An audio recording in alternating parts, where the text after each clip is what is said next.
Hello, guys. I am about to talk about how to survive a failed high ticket program or service launch. So bear with me and I'll get started in just a second. Hey, Kaniques. Hello, hello. I'm going to get started in just a moment, guys, and I'll talk all about how to survive a failed program launch.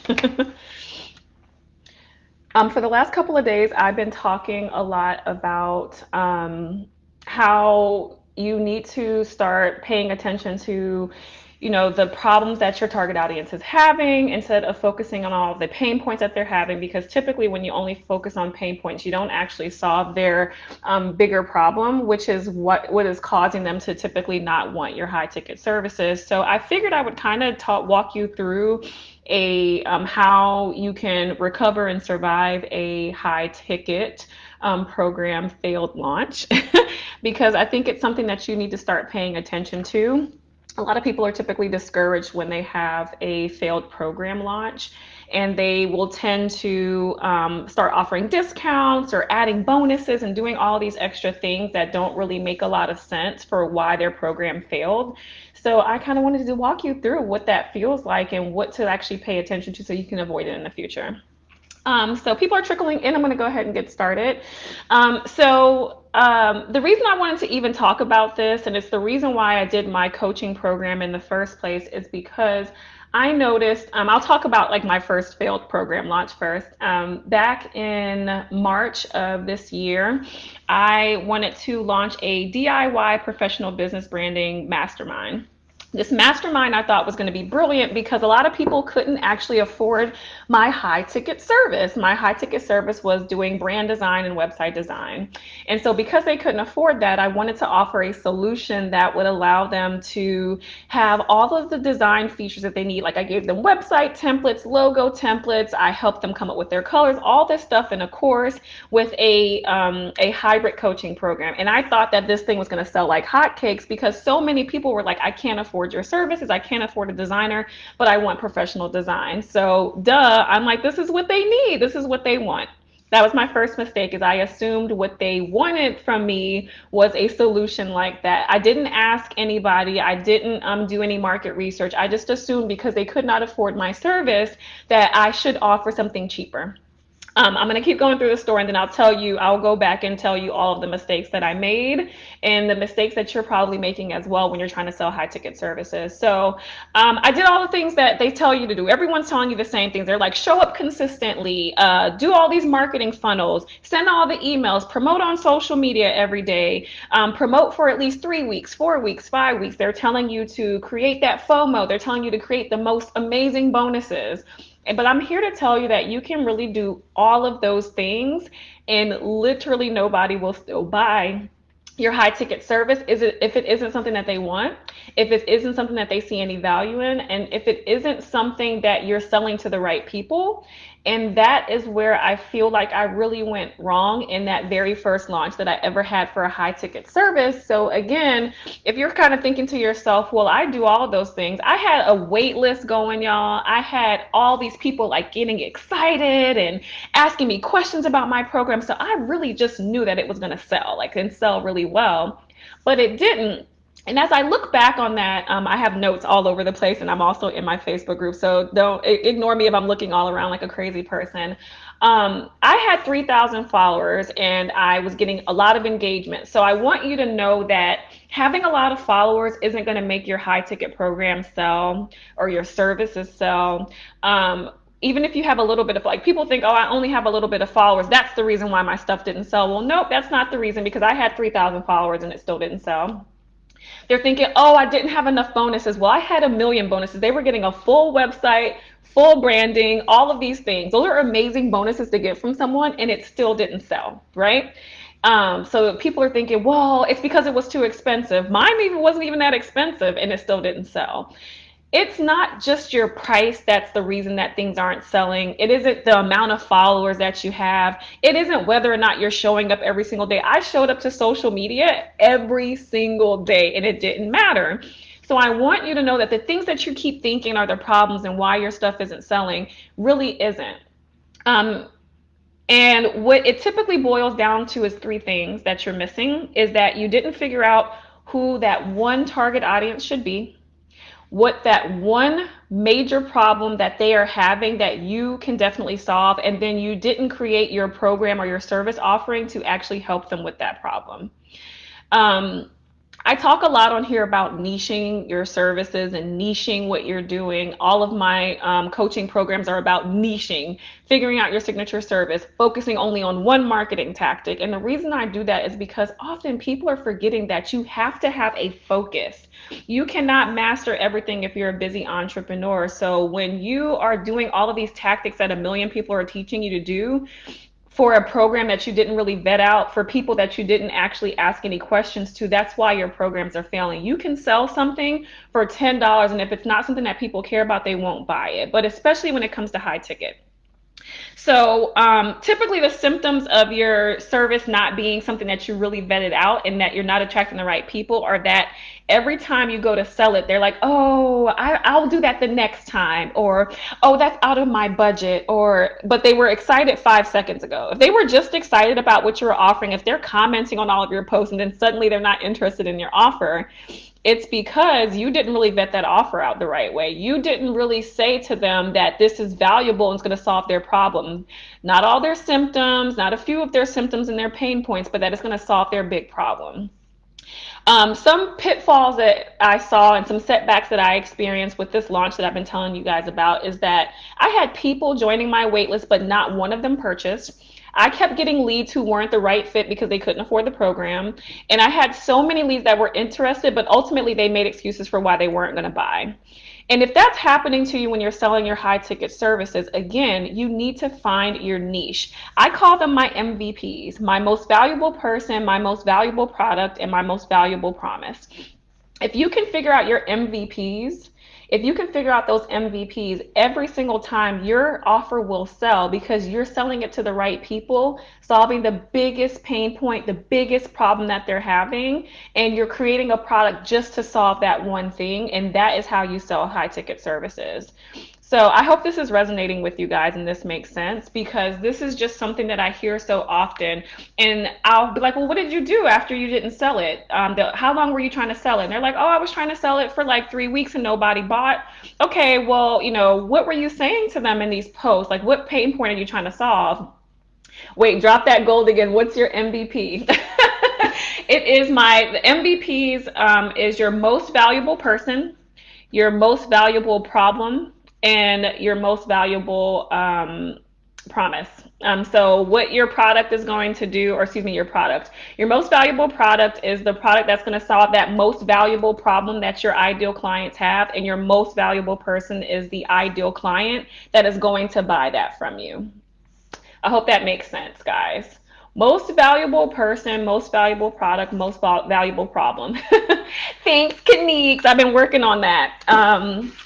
I realize that people are forgetting that people are so afraid to niche because the fear is that if I niche, I'm going to eliminate a lot of the people that I can serve.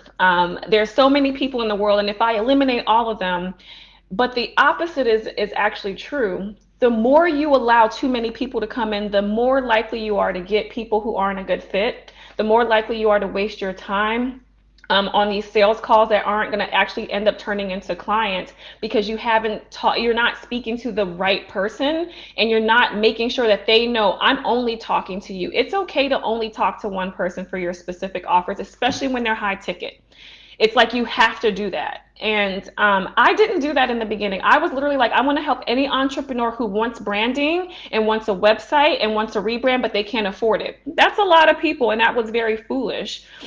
And I can tell you that the reason I know that this all works out when you really figure out those MVPs is because when I did that and I launched a brand new coaching program like the next month, it sold out and it kept selling out. I just sold out a mastermind. I had workshops that I was doing, and those workshops were like getting 100 plus signups. I did a challenge, got over 150 signups. Everything else I did that was very specific and very niched and for a very specific audience sold out. But that one time that I didn't even really think about who exactly I was talking to and didn't make sure my message was targeting them, it didn't sell at all. And I feel like so many of you are going through that right now. You're like, well, I have to lower my prices because my price must have been too high and that's why they're not coming to me. That's why it's not selling. This is a great offer. Is it a great offer, or is it a great offer that you enjoyed? Is it a great offer for your target audience that's going to actually help them, or is it something that you thought was cool? Because that's the mistake that I made. Is I made an offer that I thought was epic. And it doesn't really matter how cool your offer is if nobody is coming to you because they don't know you're talking to them. Especially if you have a low following, especially if you haven't built up enough like brand authority or awareness of what it is that you do, it's going to be that much harder to sell. And if you're opening up your sales tactics to just every and anybody, then you're going to fail. You're setting yourself up for failure. So I want you to think about, I don't think of a really good example. Um,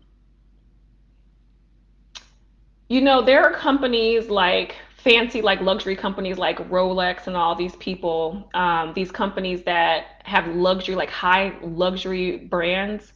They don't do commercials because they know that the people who can actually afford what they're offering aren't sitting around watching TV. Does that make sense? So they don't waste their time advertising on TV commercials for people who wouldn't even actually be sitting and watching TV. You have to start thinking about who your target audience is and where they're going to be and what's relevant to them to sell to them. And if you are not focusing on who the them are, it's going to set you up for failure. You'll waste a lot of time showing up to social media for people who aren't even there. You know, you'll waste a lot of time creating all these blog posts and emails to someone's inbox who doesn't care about your offer because it wasn't something that's going to solve their biggest pain point. Does that make sense? Um, so to recap, I was talking about how to survive a failed high ticket program launch, and how you survive that is you focus on your MVPs.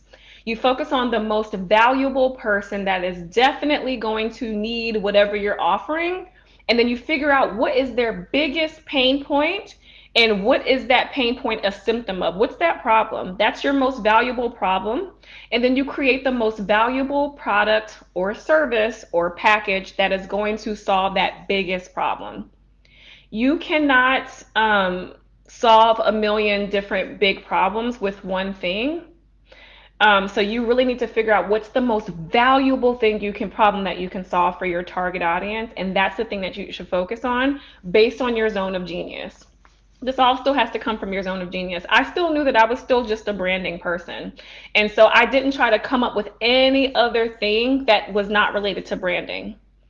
My zone of genius was actually telling people how to brand their businesses, because a part of what I was doing in my graphic design business was doing brand strategy. So I was literally telling them how to brand their business. I was talking to them, I was doing video. So it was very easy to transition into coaching because I was already doing that for people and I had a marketing background. So you need to really figure out where do you excel? And then who are you trying to target? Who can you help the most? How I figured out my target audience for my mastermind is I knew that my mastermind was going to help people to narrow down their signature service and to offer that at a high price. And they were going to be able to hit high 4-figure, 5-figure launches. There's only a few people that do that, because if someone's only selling like a product that's like $20, they're not going to get to a high 10-figure, 5-figure month from me helping them for like 3 months or 4 months. I knew that that wasn't my target. I needed people who were selling high ticket services. And the only people selling that are coaches, creatives who are doing like packaged services, and done for you service based entrepreneurs who have those high ticket packages. I didn't try to target anyone else because nobody else is selling stuff at those price points, and so it wouldn't have made sense. Does that make sense? So if you know that you have something that you want to offer and you think about how you can help people, then who are the people that can actually benefit the most from it? And then that's who you need to target. So all of my content for all of my launch period that I did for my mastermind was just talking to creatives and done for you service-based entrepreneurs. That's all I said in every single thing. And you know who I got in my program? Coaches, done for you service-based entrepreneurs. It's because they're the perfect fit. and they knew that I was talking to them, and their biggest pain point was that they were overworked and having a hard time hitting their income goals, and I knew it was because they were underpricing. And my one promise to solve their biggest pain point, which is a symptom of a bigger problem, was you are underpriced.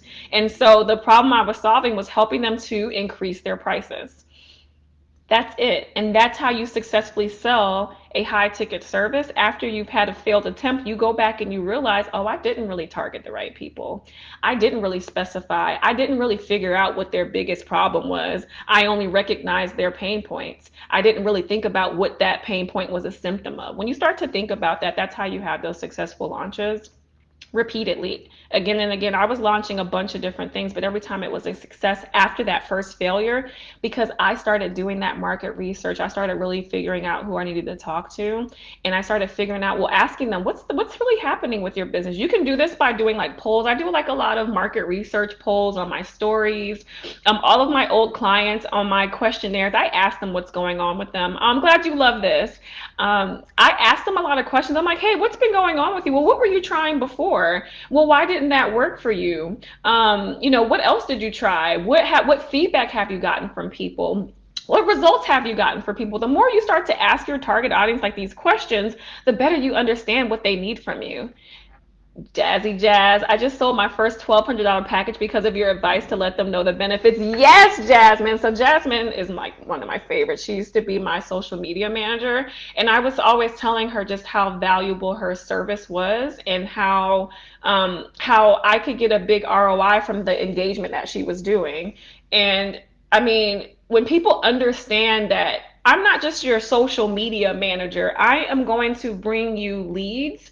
I am going to be essentially acting as your outbound marketing manager to bring you outbound leads. And by outbound leads, that means that you are actually going out and getting leads.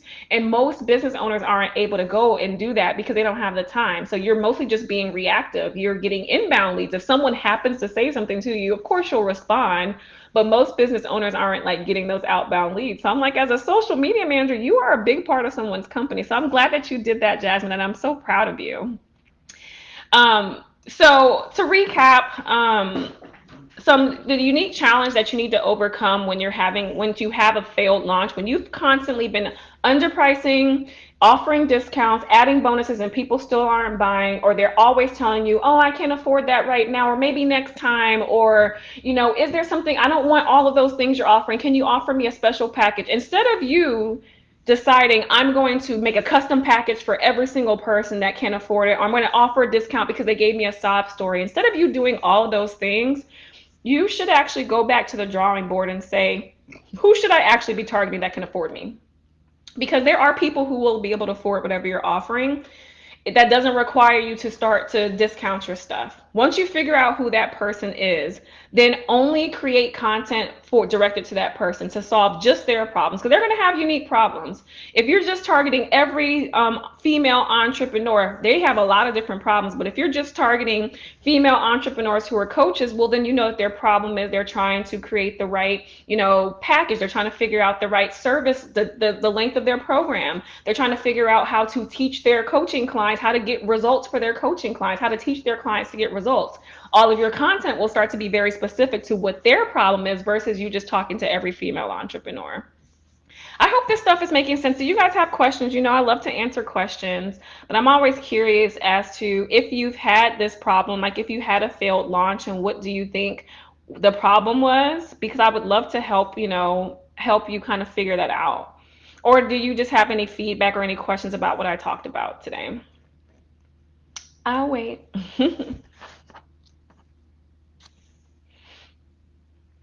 See if you guys have any questions.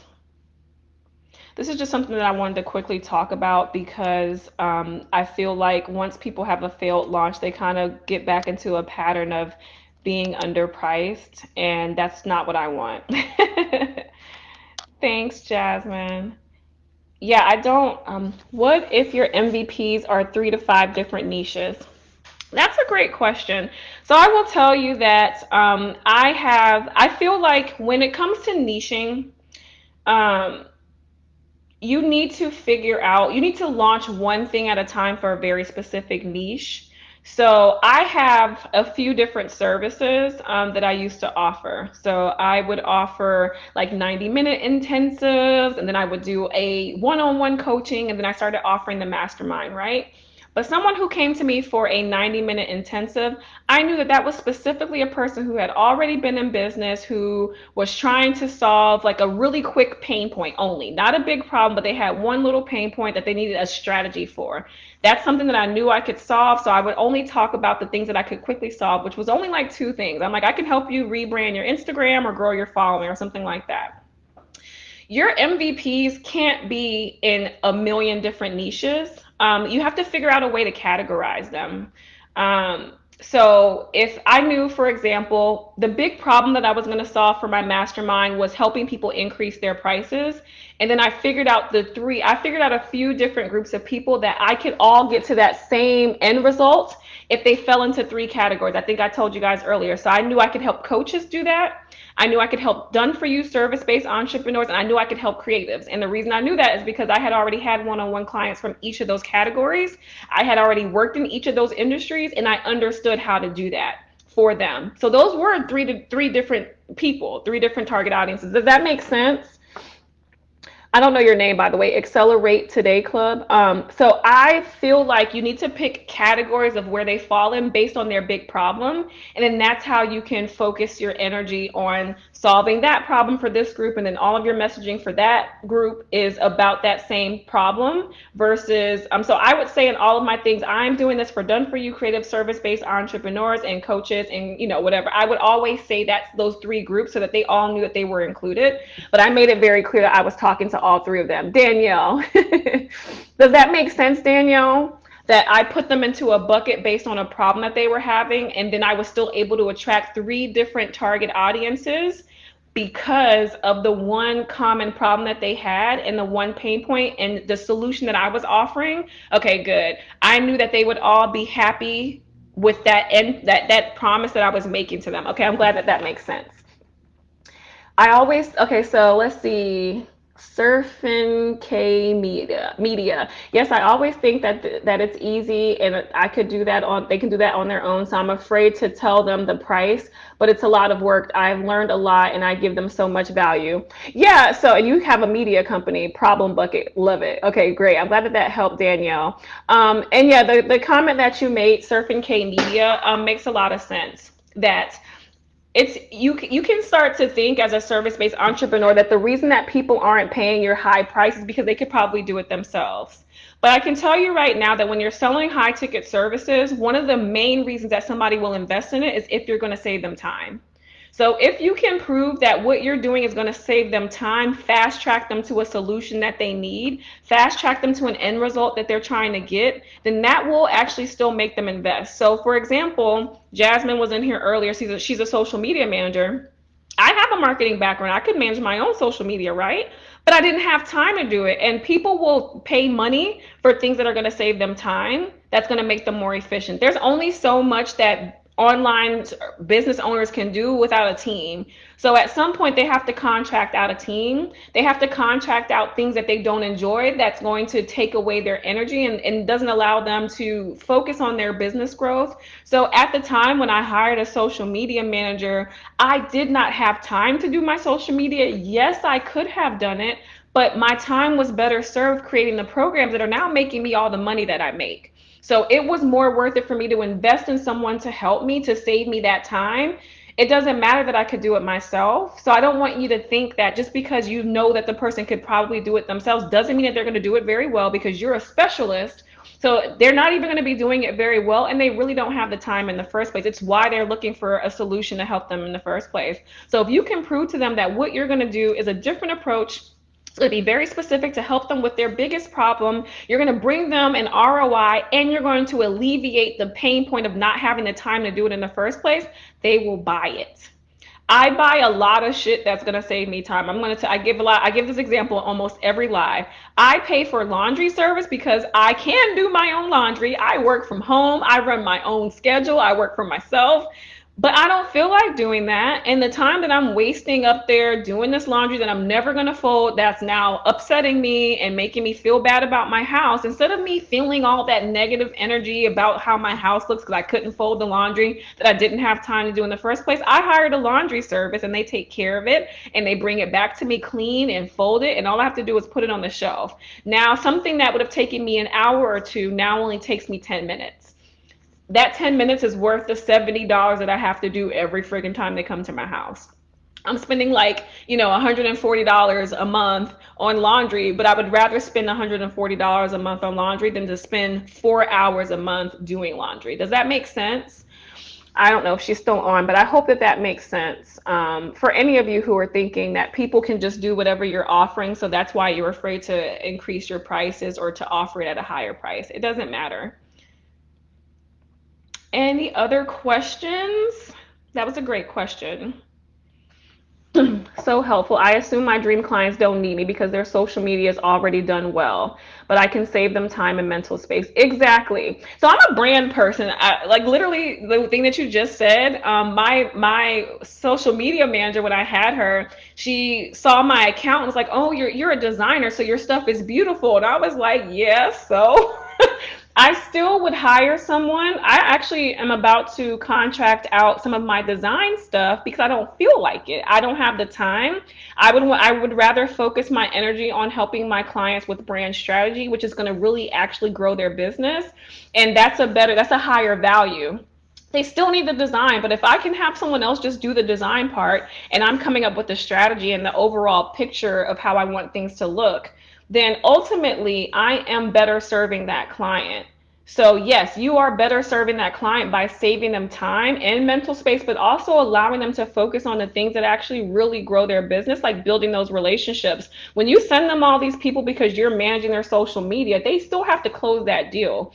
Even if I'm making my account look gorgeous, that doesn't just sell my business. I still have to talk to people. So if I'm also spending all day making my graphics and spending all day scheduling my posts and looking for hashtags and following accounts and doing all this engagement, that takes hours. People do really need social media managers. So you need to remember that people do need you. You're helping them to grow their business and to create relationships with their ideal clients. And at some point they need someone to take that over. That's why big companies have marketing teams. They invest in marketing teams because that's an important thing. All these salespeople are on the phone closing the deal. They need someone to line those deals up, and that's really what a social media manager is. You're lining the deals up so I can close it. You're welcome. Anybody else have a question or comment? So one more time before I let you guys go, one of the biggest things that I focus on in my coaching program is your MVPs. So your most valuable person, the most valuable problem that they have, and the most valuable product that you can offer to solve that problem. Those are your MVPs. Don't y'all try to steal that copyright in that. But I'm just telling you guys that that's what you need to focus on, and you will start having an easier time selling your high ticket services. So tomorrow I'll be going live to talk about the one thing that actually makes it super easy to sell out your high ticket services. I'll be talking about brand authority. Y'all, you laughing? I'm like, don't steal that, deal. Don't you go around talking about MVPs. I'm gonna know it's me that you got that from. Tomorrow I'll be going on live with someone named Candace. She's actually big on brand authority too. And so I'll be talking about how brand authority is really the reason that I've really built up my business the way that I have. And I built brand authority because I did niche. The first thing I did was really niche. I knew that I only wanted to talk about branding. I used to talk about so many different things, but I'm like, no, I'm your branding expert. I'm going to be your brand coach. I'm not your general business coach. I'm your brand coach. I'm helping you to build branding and build up your branding the right way to build brand authority. So tomorrow I'll be talking all about brand authority because that's definitely the thing that really makes it super easy to sell high ticket services. So today I told you the pitfalls of how you've probably been doing it before, and tomorrow I'll talk about how you should be doing it going forward. So I hope to see all of you guys there, and I hope that this helped. And if you have any other questions after this ends, you can always DM me and I'll post the recording in a second. Bye, guys. Bye, Facebook.